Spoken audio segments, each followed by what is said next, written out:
तो 3 मई से मणिपुर में हिंसा शुरू होती है और उसके बाद से लेकर अब तक लगातार हिंसा जारी है। और हिंसा ही जारी नहीं है, अब हिंसा में बगावत भी शुरू हो चुकी है। नमस्कार, मैं आपके साथ के राणा, न्यूज वॉच इंडिया देख रहे हैं आप।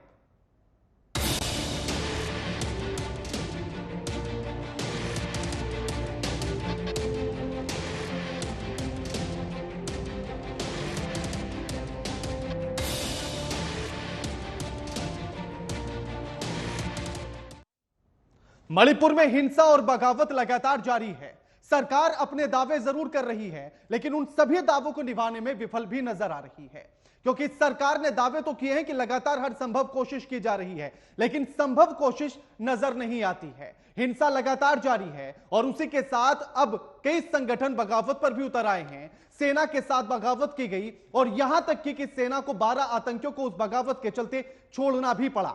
और आज इसीलिए हम कह रहे हैं कि आखिर मणिपुर में यह बगावत और हिंसा जो जारी है, इसी पर आज हम चर्चा करेंगे। हमारे साथ मेहमान भी जुड़ेंगे और इससे जो सवाल उठ रहे हैं उन सवालों पर चर्चा होगी। लेकिन उससे पहले पूरा माजरा क्या कुछ है, उसके लिए ये रिपोर्ट देखिए।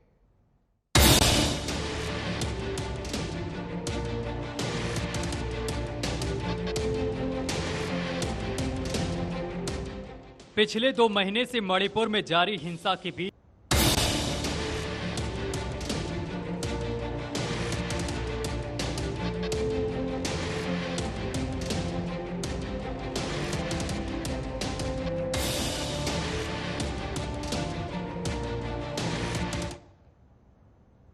तो 3 मई से मणिपुर में हिंसा शुरू होती है और उसके बाद से लेकर अब तक लगातार हिंसा जारी है।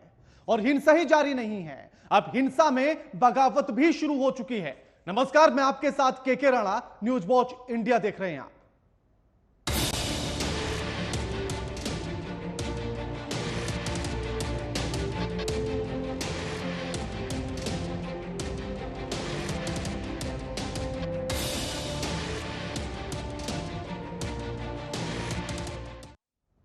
मणिपुर में हिंसा और बगावत लगातार जारी है। सरकार अपने दावे जरूर कर रही है, लेकिन उन सभी दावों को निभाने में विफल भी नजर आ रही है। क्योंकि सरकार ने दावे तो किए हैं कि लगातार हर संभव कोशिश की जा रही है, लेकिन संभव कोशिश नजर नहीं आती है। हिंसा लगातार जारी है और उसी के साथ अब कई संगठन बगावत पर भी उतर आए हैं। सेना के साथ बगावत की गई और यहां तक कि सेना को 12 आतंकियों को उस बगावत के चलते छोड़ना भी पड़ा। और आज इसीलिए हम कह रहे हैं कि आखिर मणिपुर में यह बगावत और हिंसा जो जारी है, इसी पर आज हम चर्चा करेंगे। हमारे साथ मेहमान भी जुड़ेंगे और इससे जो सवाल उठ रहे हैं उन सवालों पर चर्चा होगी। लेकिन उससे पहले पूरा माजरा क्या कुछ है, उसके लिए ये रिपोर्ट देखिए।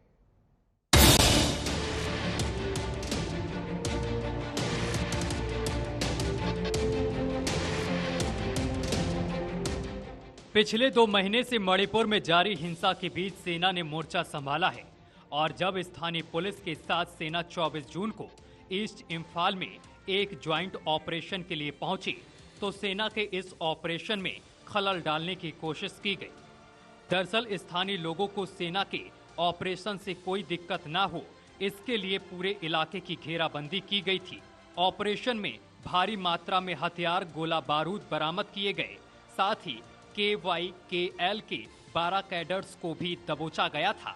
लेकिन सेना के इस ऑपरेशन को एक भीड़ ने डिस्टर्ब करने की कोशिश की। सैकड़ों की भीड़ ने सुरक्षा बलों को घेर लिया। इस भीड़ का नेतृत्व महिलाएं और कुछ स्थानीय नेता कर रहे थे। ये लोग KYKL के 12 कैडर्स को छुड़ाने की मांग कर रहे थे। नतीजन सेना को ऑपरेशन रोकना पड़ा। साथ ही गिरफ्तार किए गए KYKL के 12 कैडर्स को छोड़ना भी पड़ा।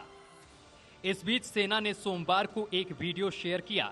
2 मिनट 14 सेकेंड के इस वीडियो में मणिपुर के लोगों से सेना के ऑपरेशन में सहयोग करने की अपील की गई है।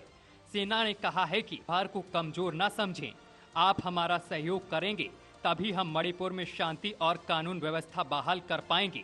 वीडियो में देखा जा सकता है कि बड़ी संख्या में जुटी महिलाएं उग्रवादियों को भगाने में मदद कर रही हैं। तो जाहिर है कि दंगाइयों के लिए अब महिलाएं ढाल बन रही हैं। अब सवाल ये है कि हिंसा की आग में झुलस रहे मणिपुर को कैसे बचाया जाए, जब दंगाइयों को स्थानीय लोगों की मदद मिलने लगे। Bureau report, news watch India.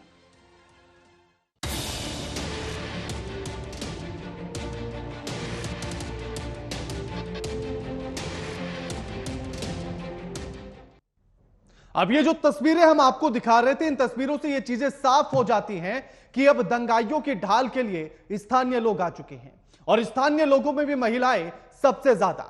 अब ऐसे में अगर महिलाएं ही ढाल बनेंगी तो फिर शांति व्यवस्था कैसे कायम होगी, यह बड़ा सवाल है।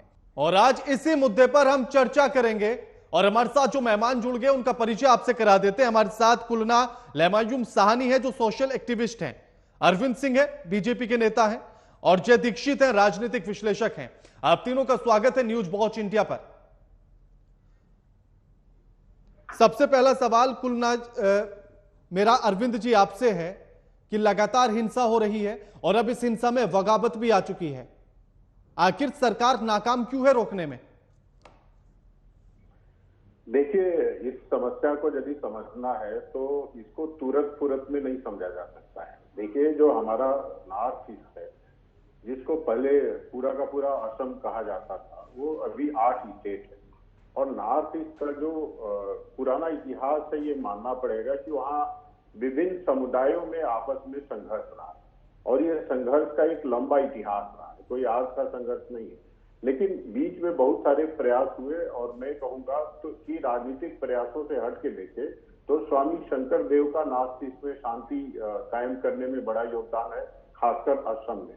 उनके प्रयासों के नाते बड़े पैमाने पे वहाँ शांति स्थापित हुई और आपने देखा होगा भारतीय जनता पार्टी के पहले पूरा नॉर्थ ईस्ट अशांत था, चाहे असम का अल्फा सुल्फा तो अब आप क्या कहना चाहते हैं अरविंद जी? मणिपुर एकदम शांत है। करने दीजिए, मेरे से पूछ रहे हैं तो मेरी बात। हाँ, नहीं तो आप ही से तो पूछ रहा हूँ ना, मैं काउंटर सवाल तो करूंगा। तो आंसर तो हमें देने दीजिए ना। और नहीं तो काउंटर सवाल होगा वो भी करूंगा ना मैं। आप ही हैं, आपको कौन रोक सकता है जी?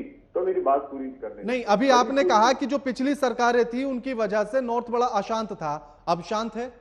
नहीं, वजह से नहीं कहा। देखिए, ऐसे मामलों का राजनीतिकरण नहीं करना चाहिए, कांग्रेस भी नहीं करना चाहिए। राजनीतिकरण तो मैं कर ही नहीं रहा, मैंने इसीलिए सरकार से सवाल किया क्योंकि सरकार से सवाल होना चाहिए इस मामले पर, तो मैंने इसीलिए आपसे सवाल किया है सबसे पहला। तो यदि आप बिना हस्तक्षेप किए 1 मिनट देंगे तो पूरी बात मैं रखूंगा, फिर उसके बाद जो तो राजनीतिकरण आप मत कीजिएगा। मैंने कहा किया? आप पुरानी सरकारों को कोसने लगे थे ना तुरंत, इसलिए मुझे सवाल करना पड़ा।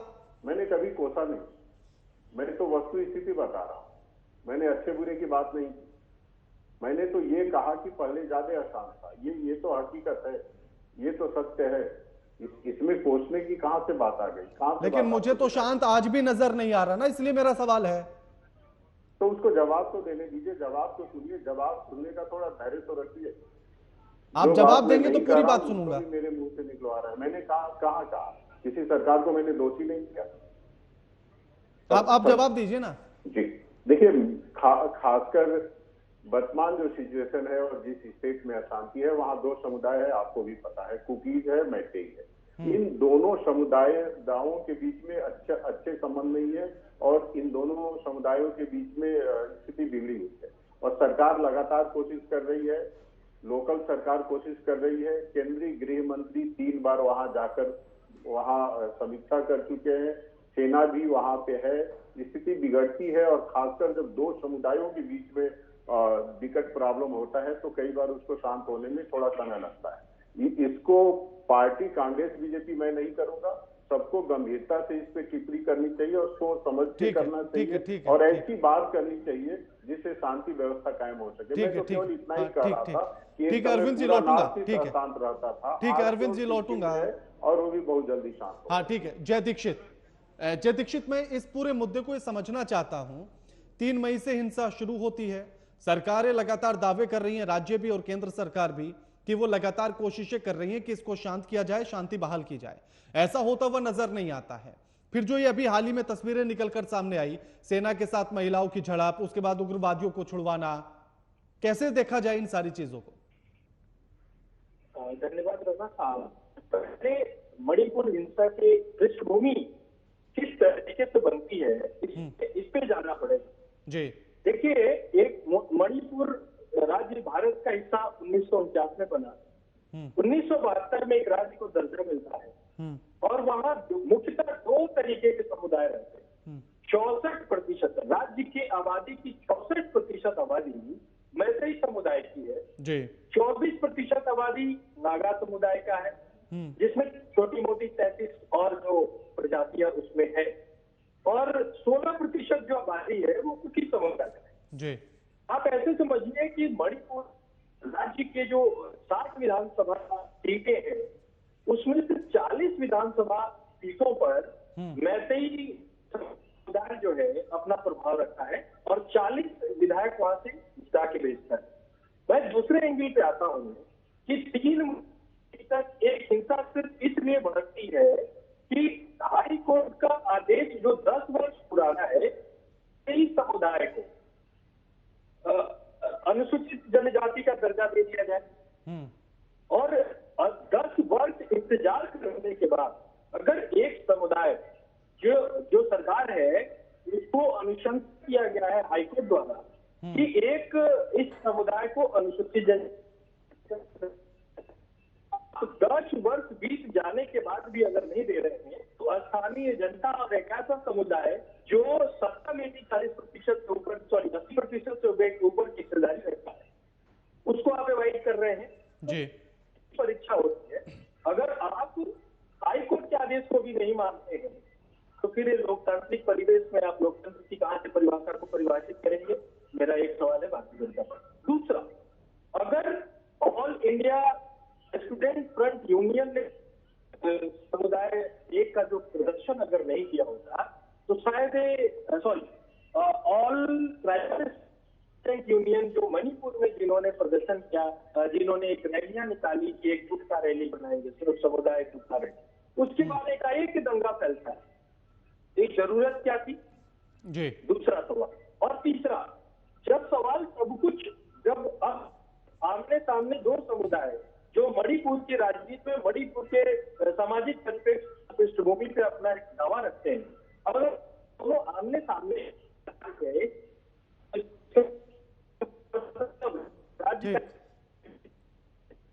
बिल्कुल बिल्कुल जय दीक्षित जी, सुरक्षा को लेकर रखती है वो फेलियर नजर आती है। और 1 महीना नहीं 1.5 महीना बीत गया, हम एक मणिपुर के दंगा को शांत नहीं कर पा रहे हैं। तो जितना दोषी राज्य सरकार है मुझे लगता है केंद्र सरकार की इसमें कुछ न कुछ कमी रही है। इस पे विचार करने की जरूरत है। और 64% आबादी के हक की आवाज है। इसको गुरबादी शब्द देना अच्छा नहीं होगा, मुझे लगता है कि गुरबादी शब्द नहीं बोलना चाहिए। ठीक, लौटता हूं जय जी आपके पास। कुलना जी, जो तस्वीरें मणिपुर में इस समय पर बनी और जिस तरह से जो तस्वीर सेना के साथ झड़प, महिलाओं की झड़प, उसके बाद उन लोगों को छुड़ा लेना जिनको गिरफ्तार किया गया था, किस तरह से देखती हैं आप इसे? देखिए, एक तो वहाँ जो सेनाएं हैं महिलाएं के बीच में जो बात हुई है उसमें पहले तो एक आमने सामने बैठ के बात करना चाहिए वहां तक आने से पहले, क्योंकि वहाँ लैंग्वेज का बहुत प्रॉब्लम है। अब पहले से जो 2 महीना करीब हो गई है, 3 तारीख को तो पूरा 2 महीना हो जाएगा जी। तो वो उसमें पहले किस किस्म से सरकार जो सेनाएं यहाँ से जो गई है, चाहे असम राइफल्स के साथ बहुत ज्यादा मिसअंडरस्टैंडिंग हो चुकी है पहले से, क्योंकि अभी तो समय कम है और ये मैं ऐसी जगह में बैठी हूँ, मैं कह भी दूंगी तो आपको समझ में नहीं आएगा। आप क्या है ना, बहुत सारे रिकॉर्डिंग का भी मुझे साफ सुनाई नहीं दे रहे हैं। आप वहाँ जो बात हो रही है, फिर भी मेरे आवाज आप लोगों को आ रहे होंगे। बिल्कुल बिल्कुल। तो मैं ये कहना चाह रही हूँ, यहाँ से जो जितने भी सेनाएं गई है वहां का जो मेरा पैदी नुपी जो सामने जो दिख रही है महिला नुपी जो है ना, नुपी बोलती है महिलाएं को वहाँ, तो उन लोगों के साथ जो अंडरस्टैंडिंग में एक बार बैठे, नहीं तो देखिए हर मोहल्ले में ये ग्रुप बना हुआ है, पूरा हर मोहल्ले में ग्रुप बना हुआ है, आपने कौन सा तारीख को कहाँ जाना है, क्योंकि लैंग्वेज का बहुत जबरदस्त प्रॉब्लम है। क्योंकि ये 2 महीने से ये असम राइफल के साथ बहुत मिसअंडरस्टैंडिंग रह चुकी है और कुकी मिलिटेंट ने जो वहां जो आग लगाई है, जो भी है मिसअंडरस्टैंडिंग जितना भी हुआ है 2 महीने में, जले मरे काटे जैसे भी है, घर को उजाड़ा है पूरा, उनकी तरफ से भी हुआ है, हमारे तरफ से भी हुआ है। ऐसे मैं मैतेई को नहीं, लेकिन मेरा सवाल तो कुलना जी ये है ना कि जो झड़प सेना के साथ हुई, मेरा सवाल उस पर है, वही तो मैं कह रही हूँ। नहीं ठीक क्यों है? ठीक नहीं है, मगर वो वही तो मैं कह रही हूँ ना, पहले से सेनाएं कुछ लोग आने वाला है करके जो नुपी का ग्रुप बना हुआ है, उनका भी लीडर है, उनके बाद पहले तो बैठ के बात करना चाहिए ना। आप अचानक ऐसे घुस जाते हैं तो उसकी वजह से थोड़ा सा मिसअंडरस्टैंडिंग है, ऐसी कोई बात नहीं है। हम सेना का भी सपोर्ट है, इमा जो वहां का महिला है उनका भी सपोर्ट है मुझे, क्योंकि वहां बहुत दिन से इन्होंने झेला है, सेना है, उसकी वजह से उनके पास कंफ्यूजन होगा। क्योंकि उस यूनिफॉर्म के साथ बड़े बड़े बंदूकें लेके आते तो हर कोई लैंग्वेज नहीं समझती, हिंदी नहीं समझती वहां, अंग्रेजी सब लोग नहीं समझती वहां। नहीं, लेकिन तो लेकिन उस लेकिन मुझे नहीं लगता कुलना जी, लेकिन मुझे नहीं लगता कि अगर सेना इस तरह से आती है तो एक महिला अपने आप उठकर चल देगी और उसके पीछे फिर एक के बाद एक महिलाएं शुरू हो जाएंगी।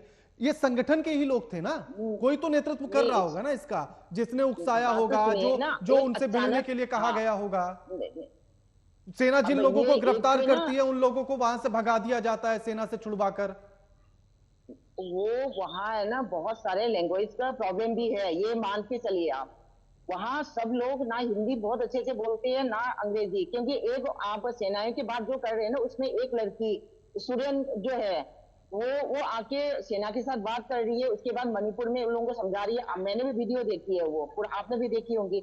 मगर वो इस किस्म से हालत ना हो, सेना की तरफ से भी, वहां का जो रहने वाला लोगों की तरफ से भी, पहले आज तो बात होना बहुत जरूरी है, ये कह रही हूँ। हम नहीं, लेकिन मेरा सवाल कुलना जी ये है कि क्या हमें इस बात पर भरोसा नहीं करना चाहिए कि अगर सेना वहां तैनात की गई है, सेना कुछ लोगों को गिरफ्तार करती है, उन्हें पकड़ती है, तो क्या हमें ये कानून पर, सरकार पर और सेना पर भरोसा नहीं होना चाहिए? अगर भीड़ इस तरह से आ जाएगी, अगर सोचे कि सेना अपने कदम पीछे नहीं हटाती, हाँ नहीं कुलना जी, मेरा सवाल वही है कि अगर सेना कदम पीछे नहीं हटाती तो फिर स्थिति क्या हो सकती थी मणिपुर की? नहीं आर.के. राणा जी, आप तो समझिए तो सही पहले बात को। वहाँ लैंग्वेज का प्रॉब्लम है, तभी तो ये सेनाएं जब जाएंगे गाड़ी लेके वहाँ, रात रात को लोग नहीं सोते वहाँ, रात रात को कहाँ से सेनाएं आएंगे, कहाँ से असम राइफल आएंगे, कहाँ से कुक्की आएंगे, सब एक दूर से अंधेरे में हथियार लेके जो आते हैं ना, सबको एक नजर से दिख रहे हैं अभी। तो उसको काबू में करने के लिए पहले चीजों को समझनी पड़ेगी, यही तो मैं कह रही हूँ। सेना अपने आम पब्लिक के लिए तो सेना है, सेना किसी और के लिए थोड़ी ना। आम पब्लिक को शांति कराने के लिए जो सेना है ना, आम पब्लिक के लिए। तो वहाँ जो हालत है उसको कंट्रोल करने के लिए तो सेना है। वही तो है ना। अभी ये आजकल जो हमारे सामने जो दिखाई दे रहे हैं ना, आज के बीज नहीं बोया हुआ ये कांग्रेस के टाइम की बोया हुआ बीज है। ये अब फल फूल के शक्ति के साथ बाहर आ रही है। ये आप मान के चलिए, ये मोदी जी के आने से संभल गया है ये सारे चीज। ये बात अलग है, क्योंकि ना ये बीज इतना जल्दी अभी 6 साल 7 साल के अंदर फल फूल के बड़े नहीं हुए। ये पहले से एक जमीन को तोड़ के डिमांड करना, टुकड़े टुकड़े कराने की सोच रखना कहाँ की हो सकती है, आप अंदाजा लगा लीजिए। वहां उनकी बीच में जरूर हो भी सकती है, ऐसी बात नहीं है। वहां ब्रेन वॉश किसी ने किया होगा, ये भी बात बिल्कुल रखने वाली बात है। लेकिन वहां क्योंकि जमीन को तोड़ने के लिए बात कैसे रख सकती है, बताओ जरा। जैसे भी आप बस सुनिए ना, वहां जो मेजोरिटी ये वहां 60 के वो है सारण, और हमारा जो संविधान जो है ना 60 वो इलेक्शन लड़के आती है, उसके बाद अपने अपने केंद्र के लिए लड़ा जाता है, उसके बाद 10 अचानक जाके बोलती है, अलग होके बोलती है हमें तो सेपरेट चाहिए। ये कहा कि अब क्या है ये हमें भी समझ में नहीं आया है। कहने की बात तो ये बीजेपी है, मगर बीजेपी तो एडॉप्ट किया गया ना, जन्म से तो नहीं है ना। एक संगठन से जुड़ा हुआ भारत माता से प्रेम करने वाला एक संगठन होती है अलग से। वो उनके अंदर, मन के अंदर कितना भावना है, देश प्रेमी, दिखावट नहीं। खाली तिरंगा लेके अभी वो जन गण मन गाने से वो बात नहीं है, वंदे मातरम अभी गाने से वो बात नहीं है। तिरंगा के साथ वो किस किस्म से आम पब्लिक को यही तो मेरे सवाल हैं। फिर मेरे ये सवाल यही तो है। एक तरफ आप सरकार का समर्थन करती हैं, बात तो सुनिए ना, कुलना जी मेरा सवाल सुनिए ना, पहले मेरा सवाल सुनिए। एक तरफ आप सरकार का समर्थन करती हैं, आप सेना का समर्थन करती हैं, लेकिन जब सेना आती है तो वहां की जनता सेना से ही झड़पें करनी शुरू हो जाती है, सेना से बहस करती है, उसको रोकती है, उसको काम करने से रोकती है। ये कैसे संभव हो सकता है? मैं जिसका समर्थन करता हूँ या मैं मानता हूँ कि ये लोग अगर आएंगे तो मेरे साथ कुछ गलत नहीं होगा, फिर कैसे मैं उनसे भिड़ सकता हूँ? राणा जी, के राणा जी, ये तो मानोगे ना, मैं कह रही हूँ बार बार, आपको लैंग्वेज का प्रॉब्लम है, उसको पहले बैठ के इतना गाड़ियां आज वही तो मैं कह रहा हूँ, कौन करेगा ये काम? कौन करेगा ये काम? बैठकर बातचीत का रास्ता कौन निकालेगा? हमें काम तो हम कर लेंगे वहां सारे काम। ठीक है, मैं लौटता हूँ आपके पास। ठीक है कुलना जी, लौटूंगा आपके पास। कुलना जी लौटूंगा आपके पास। अरविंद जी, उनका कहना है कि सबसे बड़ी समस्या जो है वो लैंग्वेज को लेकर है, भाषा का सबसे बड़ा अंतर, जिसकी वजह से ऐसी स्थिति बन रही है।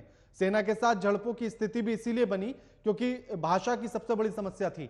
फिर क्यों नहीं ये कौन करेगा कि साथ में बैठाया जाए, बातचीत की जाए, कोई एक रास्ता निकाला जाए? गृह मंत्री भी जाते हैं, आ जाते हैं, लेकिन स्थिति वैसी की वैसी रहती है। देखिए, मैडम जो कह रही थी उसमें उनकी दो बातें सही है कि भारतीय जनता पार्टी को ये समस्या विरासत में मिली है, और दूसरा इस बात से भी इनकार नहीं किया जा सकता है कि नॉर्थ ईस्ट में छोटे छोटे पॉकेट्स में अलग अलग भाषा बोली जाती है, और सेना जो जाती है उसके लिए थोड़ा चैलेंज रहता है, लेकिन सेना में हर तरह की भाषा को जानने वाले समझने वाले लोग हैं और वो समझते हैं, कम्युनिकेट करते हैं। लेकिन इस तरह की परिस्थितियां जब अचानक पैदा होती है तो उसको सॉल्व करने में थोड़ा समय लगता है। और इसको मैं बार बार कहूंगा कि अपने ही देश में कहीं कुछ हो रहा है तो इसको राजनीतिक चश्मे से नहीं देखना चाहिए। नहीं तो राजनीतिक तो यहाँ इसलिए हमने बैठाया नहीं है कोई भी। अरविंद जी, आप फिर कहते हैं कि मैं बीच में टोक देता हूं, आप बार बार शब्द लेकर आते हैं राजनीतिक नहीं करना चाहिए। राजनीतिक तो कोई कर ही नहीं रहा इसको। सीधा सवाल है, सीधा जवाब दीजिए। राजनीतिक शब्द तो आना ही नहीं चाहिए ना बीच में। मैंने कब कहा कि आप राजनीतिक कर रहे हैं? तो अच्छी बात है, नहीं कर रहे हैं ना, तो वही बात तो मैं भी कर रहा हूँ। मैं पत्रकार हूं, मैं नेता नहीं हूं ना कि राजनीतिक करूंगा इन मुद्दों को। तो ये काम नेताओं का होता है, पार्टियों का होता है कि वो मुद्दों को राजनीतिक करती हैं, पत्रकार नहीं करते। राणा जी, मैंने कब कहा कि आप राजनीति कर रहे हैं? मैंने तो कहा नहीं करना चाहिए, आप नहीं कर रहे हैं, बहुत अच्छी बात है। हाँ, तो इसका दूसरा इसका संदर्भ क्या था वो भी तो बताइए ना आप। ऐसा ही होना चाहिए। दूसरा क्या बात है, जिन दो समुदायों में संघर्ष चल रहा है, जिन दो समुदायों में आपस में कटुता है, जिन दो समुदायों में आपस में हिंसा है, उनको बैठाना, उनको सहमत करना और उनके एक निष्कर्ष तक ले जाना, ये ऐसी चीजें हैं जिसमें थोड़ा टाइम लगता है। आपको पता है, चलिए मैं मान लेता हूं कि थोड़ा सा समय लगता है। अरविंद जी, मैं मान लेता हूं कि थोड़ा सा समय लगता है। प्रधानमंत्री की तरफ से अभी तक कोई बयान नहीं। कई बार बयान नहीं देना भी अच्छा ही होता है। आपको पता है केंद्रीय गृह मंत्री 3 बार वहां, अगर हाँ मैं ठीक है, एक और सवाल मैं इसी में पूछ लेता हूं। एक और सवाल पूछ लेता हूं। कोरोना के समय पर प्रधानमंत्री सिर्फ एक बार कहते हैं कि हम कोरोना के खिलाफ लड़ेंगे, छत पर आकर तालियां बजाइए, थालियां बजाइए, दीपक जलाइए, पूरा देश खड़ा हो जाता है। आपको नहीं लगता कि प्रधानमंत्री एक बार कहेंगे तो कुकी और मैतेई एक साथ बैठने के लिए तैयार हो सकती है? देखिए, मैंने कहा, आपको क्या लगता है कि प्रधानमंत्री जी को ये लगेगा कि उनके एक बयान से सारी चीजें शांत हो जाएगी, फिर वो बयान नहीं देंगे? ऐसे मामलों में कई बार बयान देने से बचना भी कारगर होता है। मैं बयान की बात ही नहीं कर रहा, मैं बयान की बात ही नहीं कर रहा। मेरा तो इतना सा कहना है कि दोनों को साथ लाने की कोशिश तो की जा सकती है। देखिए, प्रधानमंत्री जी कार्य रूप में इसको परिणित करा रहे हैं। 3 बार गृह मंत्री जी गए हैं, प्रधानमंत्री जी से बात हुई है, वहां सेना गई है, तो इसका मतलब है कि वहां के घटना पर पल पल पे प्रधानमंत्री जी और पूरे सरकार की निगाह है, और सरकार चाहती है कि जल्द से जल्द ये समस्या का समाधान हो। लेकिन ये आरोप लगा देना कि प्रधानमंत्री जी की मंशा नहीं है, आरोप नहीं था, सिर्फ सवाल था। देखिए अरविंद जी, आरोप और सवाल में फर्क कीजिएगा। मैं नेता नहीं हूं, पत्रकार हूं, सवाल करता हूं, आरोप नहीं लगाता। आजकल पत्रकार लोग नेताओं से कई बार 20 हो जाते हैं, नेता 19 रहता है। हाँ ठीक है। जय जी, इस स्थिति को कैसे समझा जाए और क्या कुछ रास्ता नजर आता है कि कैसे साथ में बैठाया जा सकता है दोनों को, ताकि एक रास्ता निकल सके? जब दंगे फैल जाए या दंगा अपने चरम पे हो तो शांति का एक जो व्यवस्था है, शांति बनाने के लिए कहीं न कहीं शांति समिति का गठन किया जाना चाहिए, जो दोनों समुदायों के बीच जो प्रखर एक्टिविस्ट हैं, वहां के जो समुदाय को लीड करने वाले जो लोग हैं, उनके साथ एक समन्वय बैठक होनी बहुत अति आवश्यक है। और बेशक राजनीतिक पार्टियों का ना हो, सत्ताधारियों का ना हो, क्योंकि उनके पीछे उनका आक्रोश है, लेकिन मुझे लगता है कि सेना के साथ कहीं न कहीं कोई मध्यस्थता करे और इस व्यवस्था का एक सफल हल क्या हो सकता है। क्योंकि यहाँ जो उग्र है, यहाँ के जो निवासी उग्र हुए हैं, उसके पीछे कारण सिर्फ एक है कि हाई कोर्ट के 10 वर्ष पुराने अनुशंसा को राज्य सरकार नहीं मान रही है। तो इसके लिए एक ही उपाय है कि आप उस अनुशंसा को किस तरीके से लेना चाहते हैं, क्योंकि 64% आबादी जो है मैतेई समुदाय की है। तो निश्चित है कि नरेंद्र मोदी जी के सरकार के आने के बाद या भाजपा की सरकार के आने के बाद परिस्थितियां और स्थिति दोनों बदली है, लेकिन जो जनता की मांग है, अगर आप उस पर खड़े नहीं उतर रहे हैं या उसको समझाने पे आप सफलता प्राप्त नहीं कर रहे हैं, तो इसमें कहीं ना कहीं आपके लोकल एडमिनिस्ट्रेशन की कमी कही जाएगी, या तो चीजें डाइल्यूट नहीं हो पा रही हैं। देखिए, भारतीय जनता पार्टी के एक सांसद, राज्यसभा सांसद का घर फूंक दिया जाता है जी, और वही राज्यसभा सांसद टीवी पे आके कहते हैं कि मणिपुर की हालत बिल्कुल ठीक नहीं है, वहां की सरकार और केंद्र सरकार इस पे ध्यान नहीं दे रही है। ये बिल्कुल, वो तो विफल बताते हैं सीधा सीधा। ये बहुत बड़ा गंभीर आरोप जी। मेरा सिर्फ यही कहना है कि देश का कोई भी हिस्सा हो, अगर इस तरीके के अंत में और इस तरीके की आग में जल रहा है, तो उसको शांति व्यवस्था बनाने के लिए वहां के जो अग्रणी लोग हैं समाज के बीच से, उनके साथ एक शांति बैठक चाहे केंद्रीय मंत्री गृह मंत्री जी करें या कोई स्थानीय कोई कद्दावर नेता करे, लेकिन होना बहुत जरूरी है, क्योंकि 3 मई से दंगा शुरू है, 1.5 महीना पूरा हो चुका है, 3 जून को जुलाई को 2 महीना हो जाएगा। मुझे लगता है कि अगर अभी नहीं सुधारी गई तो काफी देर हो सकता है।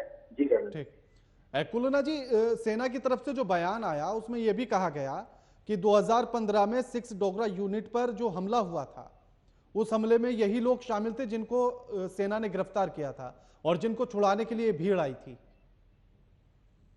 अभी है ना वहाँ जो है देखो, मैतेई का सपोर्ट में भी है, कुकी के सपोर्ट में भी है। आप ये देखेंगे अभी वहाँ एनआरसी क्यों मांगे गई, एसटी क्यों मांगे गई, क्योंकि आप देखेंगे दिल्ली गवर्नमेंट यहाँ तक सेंटर तक चप्पा चप्पा जो एसटी की कोटा पे आए वो लोग भरा पड़ा है, तो वो कुछ भी कह सकती है, कुछ भी। मैंने खुद अपने फेस किया है, हमने खुद यहाँ दिल्ली पुलिस के अंदर ये स्टूडेंट जो मैतेई कम्युनिटी और कुकी कम्युनिटी के दोनों स्टूडेंट लड़ाई होते तो पहले तो कभी गिरफ्तार होता नहीं था, अभी इसी बार गिरफ्तार हुआ है।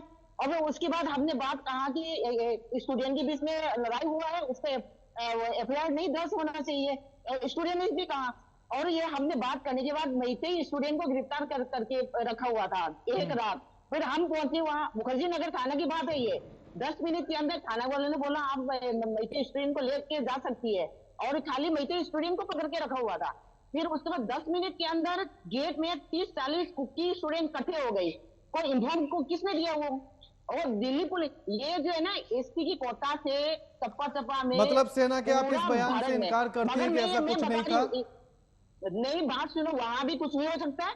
अब इसको क्यों नजरअंदाज क्यों करेंगे? अब समझने वाली बात है ये सारा, क्योंकि ये सारा कोई नहीं चाहता वहां दंगा हो। सच्ची वहां के रहने वाला, जो मणिपुर में रहने वाला सच्चे इंसान कोई नहीं चाहता वहां दंगा हो। ये बाहर के लोग करवा रहे हैं ये सारा। मैं बताऊं, वो जो वहां जो ड्रग माफिया है, म्यांमार से लेके वो अब कहां से ड्रग माफिया, उसको गोल्डन ट्रायंगल बोला गया है, उसको सफलता देने के लिए ये सब किया गया। जमीन की लड़ाई है ये सारा, जो उस पहाड़ों की जमीन पर जो पॉपी लगाई गई है उसकी लड़ाई है ये सारा। उसको वीरेंद्र सरकार ने वहां नजर डाला गया, वीरेंद्र सरकार ने वहां नजर डाला, उसके बाद वो ये उस लड़ाई शुरू हुई है। चलो अभी जैसे भी हो, देखो कोई भी नहीं चाहेगा भारत में इस किस्म से हर स्टेट में ड्रग पहुंचे, कोई भी नहीं चाहने वाला ये चीज, क्योंकि ये पूरा मणिपुर से क्यों ना हो, मणिपुर से शुरुआत करे, ये एनआरसी चालू करे, और एसपी जो मणिपुर के स्टेट को पूरा हर किसी को मिलना चाहिए, एसपी मिलना चाहिए, वो लागू कर दे। फिर उसके बाद दूध का दूध, पानी का पानी अपना भी बाहर आ जाएगा। अरविंद जी उन्होंने तो ठीक है कुलना जी ठीक है अरविंद जी, कुलना जी ने कहा कि एनआरसी लगानी तो मणिपुर से शुरू कर दीजिए।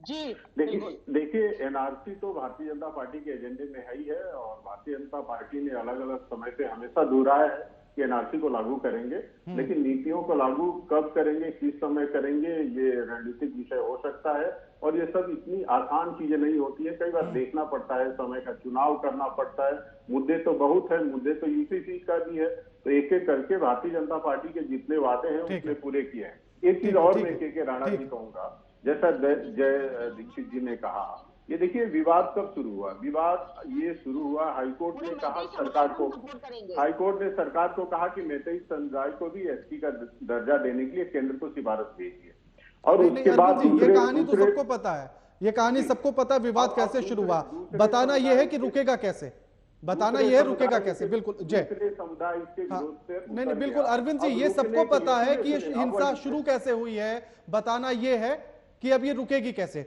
जय, क्या आपको लगता है कि अब एनआरसी एक रास्ता है इस हिंसा को रोकने के? बातचीत से रुकेंगे, बातचीत। बिल्कुल, मैं कुलना जी की बात से सहमत हूं। देखिए देश का जो ड्रग्स माफिया है वो लगातार पैडलर्स जो है वो कहीं न कहीं देश के सीमावर्ती क्षेत्रों से गवर्न हो रहे हैं, और मैं कुलना जी की बात का समर्थन करता हूँ कि एनआरसी वाकई पूर्ववर्ती क्षेत्र से शुरू करना चाहिए, ताकि एक मैसेज जो चीजें हैं, मैसेज जो है वो जाएगा, और एनआरसी के साथ साथ शांति व्यवस्था कैसे कायम हो, इंटेलिजेंस को भी, जो इंटरनल इंटेलिजेंस है उसको आप और स्ट्रॉन्ग करना होगा, और जितने भी एलआईयूज हैं आपको और स्ट्रॉन्ग करना होगा, ताकि जो समुदाय के बीच चल रहे हैं छोटे छोटे उकसाने वाले मुद्दे हैं, उसको कैसे हमारे तक पहुंचे, हम उस पर कैसे समय रहते काबू पाए, ताकि इतना बड़ा दंगा फिर से न फैले।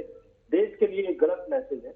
ये कहीं ऐसा ना हो कि इस तरीके के उपद्रवी जो है यहाँ पे प्रदर्शन कर रहे हैं, उसका एग्जाम्पल लेके कहीं और शुरू हो जाए।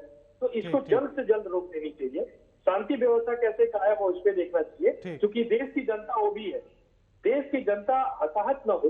ये जो आर्मी ने बैक फुट पे अपने आप को किया है, एक बहुत ही शानदार डिसीजन हो सकता है केंद्र सरकार का और गृह मंत्री जी का, लेकिन इसके साथ साथ इस दंगे पे कैसे काबू पाया जाए, इस पे कैसे विचार किया जाए, इसके लिए लोकल लोगों को कैसे एक साथ लेकर उस पर काम करने की जरूरत है, ताकि जल्द से जल्द पहले तो कहीं ना कहीं शांति व्यवस्था बहाल हो, उसके बाद की चीजें और है।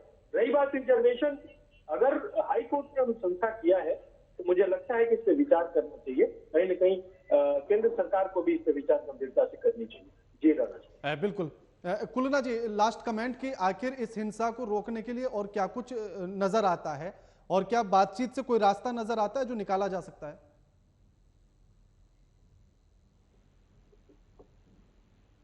अरविंद जी। देखिए, बातचीत से रास्ता निकलेगा और बातचीत का प्रयास भी जारी है। और आपको पता होना चाहिए कि सरकार ने और सेना ने भी दोनों समुदायों के बीच में बातचीत कराना शुरू किया है। कई दौर की बातचीत हुई है, लेकिन इसमें षड्यंत्रकारी भी शामिल है। कुछ तत्व ऐसे भी शामिल है जो चाहते नहीं है कि किसी भी कीमत पे बातचीत सफल हो। कुछ तत्व ऐसे भी हैं जो चाहते नहीं है कि किसी भी कीमत पे शांति व्यवस्था स्थापित हो। लेकिन बातचीत लगातार कराने की कोशिश की जा रही है, बातचीत हुई भी है।